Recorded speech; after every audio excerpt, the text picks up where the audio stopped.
But very sweet. எப்பவுமே அந்த brother சிஸ்டரோட bonding வந்து ரொம்ப ஸ்பெஷல் தான். எனக்கு ஒரு தம்பி இருக்கான் 4 years younger.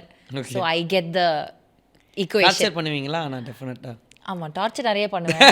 நான் வேறு கொஞ்சம் நல்லா படிப்பேன். நீங்கள் சொன்ன மாதிரி அவங்க அக்கா நல்லா படிப்பாங்களா, அந்த மாதிரி நான் கொஞ்சம் நல்லா படிப்பேன். எங்கள் வீட்டில் எப்போயும் கம்பேர் பண்ணுவாங்க, பாரு அவள் நல்லா படிக்கிறா, நீ என்ன படிக்கவே. ரொம்ப வெறுப்பான ஒரு விஷயம் அது. அதுக்கு என்ன பண்ண முடியும்? அப்போ ஆட சொல்லுங்க அவளை அப்படின்னு. அப்போ அதுக்கு அஃபண்ட் ஆகிடுவாங்க, உடனே திட்டுவாங்க.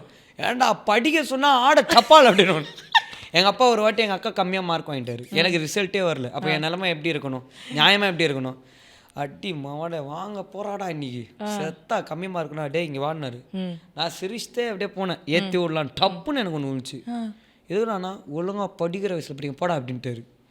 நியாயமாக நீங்கள் அவ்வளோதான் நடிக்கணும், என்னதுக்கு படிச்சிங்க, நான் என்ன பண்ணேன்? அதாவது அந்த நம்ம சூர்யா சார் படத்தில் ஒன்று இருக்கும்ல, டேய் மாணிக்கநாதன் செங்கடா அப்படி சார் அது தெரியலடா அப்படின்னு, அந்த மாதிரி எனக்கு ஒரு அடி டப்பான். சரி ஓகே. ஸோ அக்கா ரொம்ப பெட் அப்பாவுக்கு. ஆமாம் ஆமாம், அப்பா அம்மா 2 பேருக்குமே 2 பேரும் பெட்டு தான். ஆனால் அட் டைம்ஸ் கொஞ்சம் அவளுக்கு ஒரு படி எப்போவுமே இதுவாக தான். ஓகே. அப்பா கண்டு பயப்படுவீங்களா?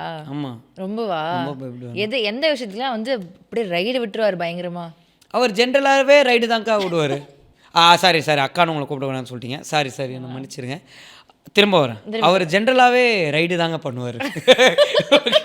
அவர் எப்போவுமே அப்படிதான், அவர் எப்போவுமே அந்த ஜோனில் தான் இருப்பார். அவர் ஹாப்பியாக இருந்தால் தான் என்ன நடந்துச்சு இன்னைக்கு, என்னவா இருக்குன்ற கன்ஃபியூஷன் இருக்கும்.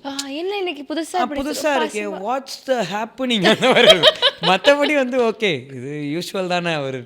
அவருக்கு எது ட்ரிகர் ஆகும் எது ட்ரிகர் ஆகாதுன்னே தெரியாது. பயங்கரமாக ட்ரிகர் ஆக வேண்டிய விஷயத்தெல்லாம் பார்த்துக்கலான்றவர். கரெக்ட். அசால்ட்டான விஷயத்துக்கெல்லாம் அறிவு கட்டவனே அப்படின்னு போட்டு வெளுத்துருவார். சரி ஓகே இவர் புரிஞ்சிக்கவே முடியலப்பா அப்படின்ற மாதிரி தான் இருக்கும்.